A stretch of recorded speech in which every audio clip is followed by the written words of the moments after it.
What's up mga G? Yan. Master G once again in the place to be. Yan, di ba? Today's video, pag-uusapan natin ay may, syempre, reaction video. Pero ano naman to? Tungkol naman to sa motivational video naman ng i-reaction natin.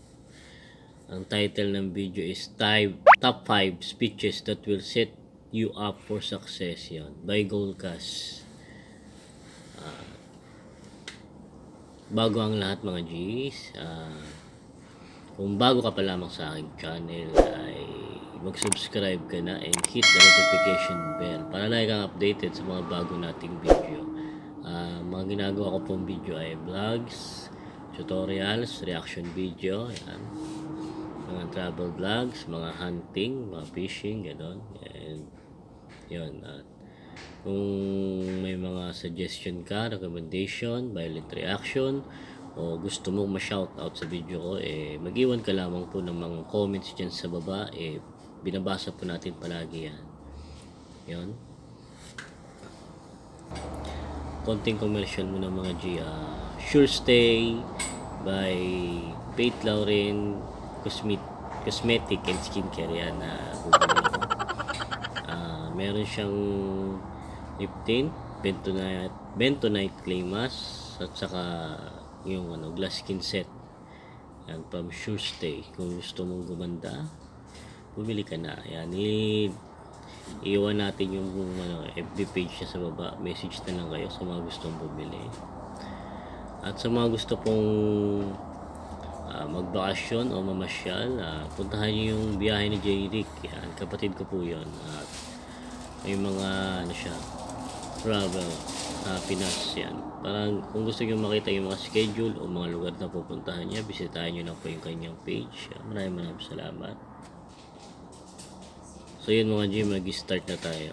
Panonoodin natin yung sinabi ko kanina, top 5 speeches that will set you up for success. I had to feed 22 horses every morning before I earned the right to have breakfast. Imagine an 8.5-year-old kid getting up in the dark in Canada and going outside and opening the barn door. And I remember there would be like 30 rats every time I opened the barn door. And they would scurry around. And I would hope that none of them would stay around. And lumaki naman siya sa, sa kwadra naman daw. And one time I went back to the house and I said, "Dad, can you come with me?" And he locked the door. Oo, parang siya. Naabuso siya ng papa niya nung bata pa siya. Kaya doon siya pinatira sa kwadra. Pinalaga siya ng mga kabayo. And he says, "Go out and do your chores. And don't come back until they're done." Oo. Go out and gawin mo yung mga trabaho mo. Huwag kang babalik pag hindi ka patapos. It was kind of the beginning of me realizing that I wasn't in a supportive environment. And I learned one thing. Lumaki daw siya sa hindi supportive na environment. Parang inaabuso siya ng magulang niya. And one thing only is that if I was willing to work hard, then I could get my dad's attention. Remember waking up, I was about 13 or 14 years old, and this was the day my dad had promised me it was going to be yes. This was the day we were going to play together. We're going to throw the... Gusto niya kunin yung loob ng papa niya kasi parang di ba? Malayo yung loob sa kanya ng papa niya. Parang gusto niya magtrabaho para makuha yung loob ng papa niya. Football back and forth, and I was super excited. I hopped out of my bed and I ran down the stairs, and I saw my father where he always is. His ankle is chained to the desk. But as I got closer, I knew something was wrong. It was like I could feel there was a heaviness in the air, and I started to get nervous. And I went, "Dad?" And he went, "Yes." I went, You ready to go play?" And the weirdest thing happened is he turned, he looked at me, and I felt myself shrinking down. And he stood up, and this shadow cast over me. And he goes, "Do you have any idea what it takes to put food on the table? Do you think that this roof just puts itself there? Money doesn't grow on trees, you know. One day you're going to have to work hard for money." Now, parang problemado kasi yung papa niya sa kakatrabaho, kailangan kumita. Parang ganun, problemado. "Get out and play on your own before I put you to work." And I turned around nakakasawa yung mga ganung bata, di ba? Yung laging pinapagalitan. And I never asked him again. Ever. Yung mga ganung bata, yun yung mga napapariwara.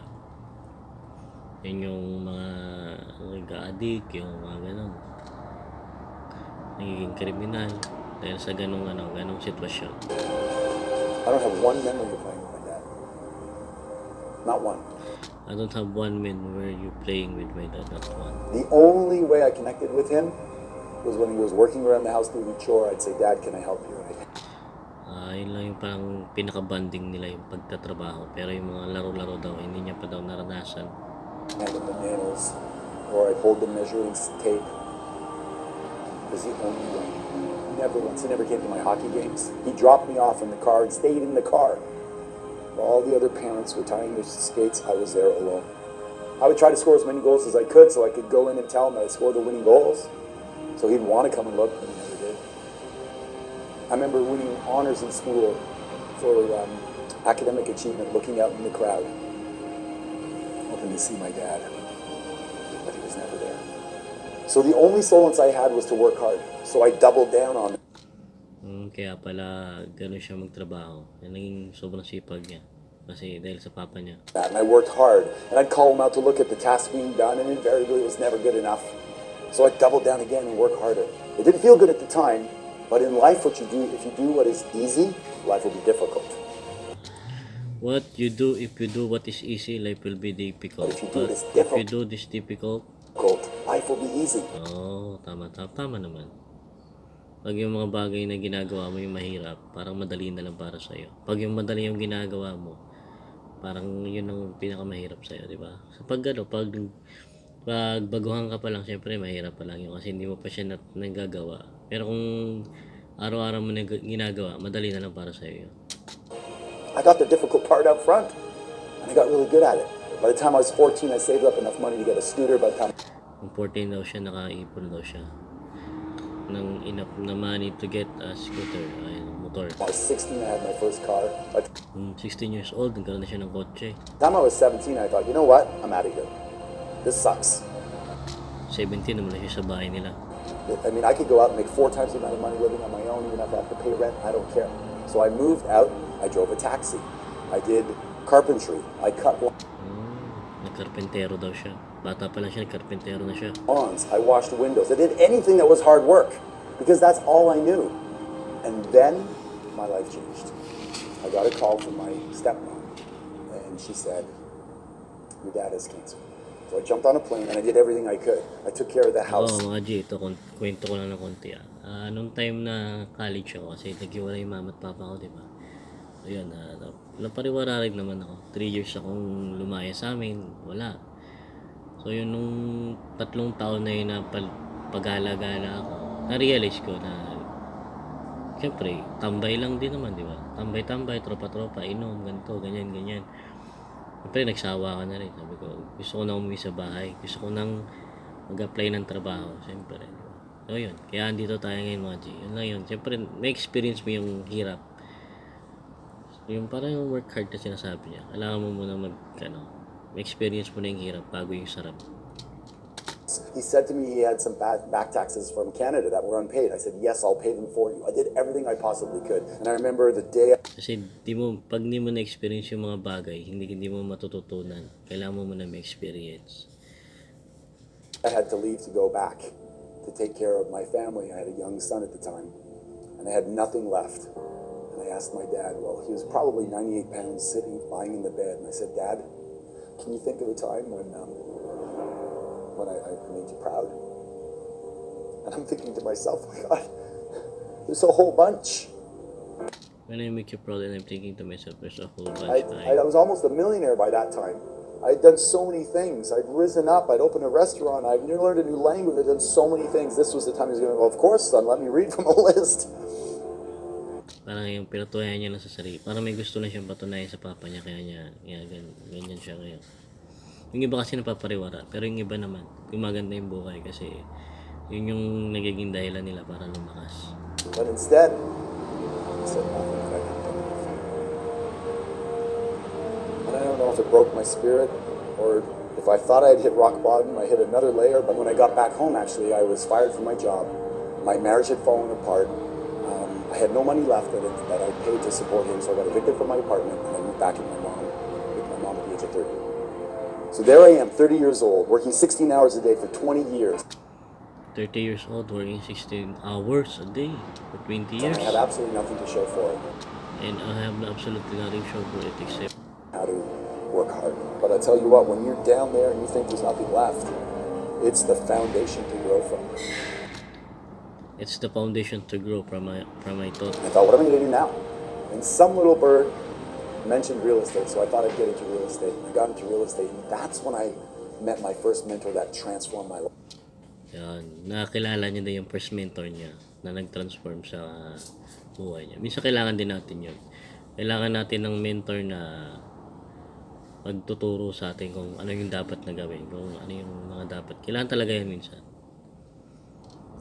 Para ma-inspire ka, di ba? Life. I was in my office one night really late, and I was having a conversation with my mentor, and he walks in and he leans against the door. Mga Gia, minsan maganda rin sumali sa mga, alam mo yun, sa mga minsan mobile level marketing, yung parang sinasabi nilang scam. Minsan kasi doon ka matututo kung paano ma-motivate. Kasi karamihan sa mga sinasabi ng mga speaker doon is motivational speaks. Door, and he goes, "You're still here?" And I said, "Yeah." And he goes, "You really have a great work ethic." Yan, sinabi sa kanya nung mentor niya, you really have a great work ethic. Siyempre masisipag masipag na siya Kulang na lang sa kanya yung sistema. Sabihin, masipag na siya, sistema na lang kulang sa kanya. "You talking to me?" He goes, "Yeah, I'm talking to you." He goes, "You're awesome." I'm like, "Are you still talking to me?" It's like I never had anybody tell me that they believed in me. Hindi niyo pala naranasan yung bagay na may naniniwala sa kanya. Ito lang masabi ko, mga G, sa mga ganyan. Kung walang naniniwala sa iyo, tuloy mo lang yung ginagawa mo kasi balang araw may maniniwala din yan sa iyo. Pakita mo lang kung yung persistent mo, di ba? Tuloy-tuloy mo lang, ganun lang yun. My father certainly was always, "You can do better, you can do better, you can do better." Yeah, it drove me, but it didn't make me feel confident. Parang sige, parang may magagawa daw siyang maayos. Pero hindi daw yun naging dahilan para maging confident siya. Kasi nga, hindi naniniwala sa kanya yung tatay niya. Gano'n naman talaga. Kasi ito lang naman. Kaya yung, alam niyo ba yung kabayo, nilagyan ng tapalodo sa mata yan. Para yung takbo niya, diretso lang. Hindi siya maano ng mga sasakyan sa gilid niya pag may dumadaan. Parang tawag dito, ma-disturb o hindi siya mataranta. Kaya yung dapat ganun lang, huwag natin isipin yung mga sinasabi ng ibang tao. Tuloy-tuloy lang. Siguro siya kasi iniisip niya yun nung bata pa siya. I doubted it at first. And we started to talk. He goes, "Oh, so you've labeled yourself stupid as a loser and a skinny little kid." He goes, "How do you feel about that?" And I said, Wala kasi siyang motivation dati. Parang iniisip niya pa yung self-pity siya, gano'n. "I still feel that way." He says, "You're 30 years old." I go, "Yeah, I know, but I still felt that way inside." He says, "Okay, we're going to change that. Who's an idol that you..."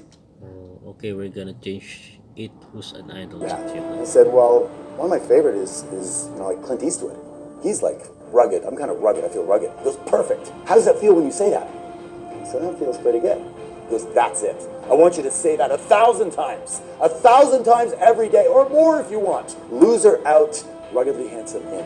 So now what we're going to do is we're going to reprogram your brain. Your brain is like software. We're just going to reprogram. Yan. Your brain is like a software. We're just gonna reprogram. Ganun lang sa mga tao. Kailangan mindset lang yan. I-reprogram mo sa utak mo na kaya mo itong gawin, kaya mo itong ma-achieve, kaya mo mabot yung goal na yan. Mindset lang naman. I said, "How do I do that?" He goes, "Just every time you have a chance, say, 'I'm ruggedly handsome, I'm ruggedly handsome.'" So the words that follow, Sabihin nga, pangit ako. Pag sinabi ko, gwapo ako. Ganun lang naman, di ba? "I am, follow you." Parang sinasabi nila ito yung law of attraction. Kailangan din minsan yun. You just didn't know it. You had shitty programming. But now we're going to change that and change that forever. And I remember driving home, I was so excited. I was so excited because I could change my program. I didn't know it. I thought I was stuck that way my whole life. And all I had to do was have the energy to put it into changing the way I see myself. And it was, I just said it over. I remember screaming in the car, I'm ruggedly handsome, ruggedly handsome, ruggedly handsome. I'd get up in the morning and I'd say it over and over and over again. I'd say it as much as I possibly could. And then spontaneously one morning, I was in the shower and I said, I'm the greatest real estate agent in my area. I'm the greatest real estate agent in my area. And I went from one sale in my first year to, in a few years, 100 sales. I broke every record there was. And then I bought the freaking company. Went from farm. Oh, binili niya yung ano, yung kanya na yun. I bought the freaking company, but I'm bored of from financially free. I became resourceful. I became capable of doing things I didn't sa 30 years old, 30 years old siya yan. know I was going to do. The most powerful force in the human psyche. The most powerful force in the human psyche It's how we is describe ourselves how to we describe ourselves. ourselves to himself. Who's giving you labels? Oo, tama. Oo. Kailangan mo pakita sa tao yung mga namamaliit sa'yo. Eh, no, minsan ng, ano, yung sa mga basher dyan, lalo na. Yun yung mga masarap, yun yung magpapalakas sa'yo, yung mga basher mo, yung naninira sa'yo. Diba? You're too short, you're too tall, you're quiet, you're introverted. And you take on those labels and you wear them like they're your Yan, you take on those labels and you wear them like a bear. persona. And then Your persona. And you then, live into them. Like a tama yung sinabi niya. Kailangan yun yung maging natin, maging ako, yun yung ginagamit ko as motivation, yung mga naninira sa akin, yung mga namamaliit sa akin, kaya, sige lang, sabihan nyo lang ako ng ganyan, gagawin ko lang yung gusto ko, hanggang sa makita nyo na, di ba, nag-grow ako, ganun, yun the role that you were given in life. You can rewrite that. You can make it whatever you want. Insert it and then program it. I am. You are what? Gifted, guided, grateful, powerful, passionate, playful, sexy, sensual, sensitive, and blessed. What are you? Today is the first day of the rest of your life, and you get to redefine yourself. So who are you? rest of your life, and you get to redefine yourself, so who are you? Yan. Yung magandang tanong, who are you? And who do you want to be? The words that follow I Who do you want to be? The words that follow, am, I am. follow you. So kayong mga G, maraming salamat sa pagsubaybay. Hanggang dito na lang yung video natin, sobrang haba na. Yun, at bago ka pa lang sa aking channel, at pag-subscribe ka na and hit the notification bell para lagi updated sa mga bago nating video. At yun, papaalam na ako. God bless. Yun. Ayun nga, sabi nga, think big, have a vision, ignore the naysayer, work your ass off, and give back. Yun. Maraming salamat. Bye-bye.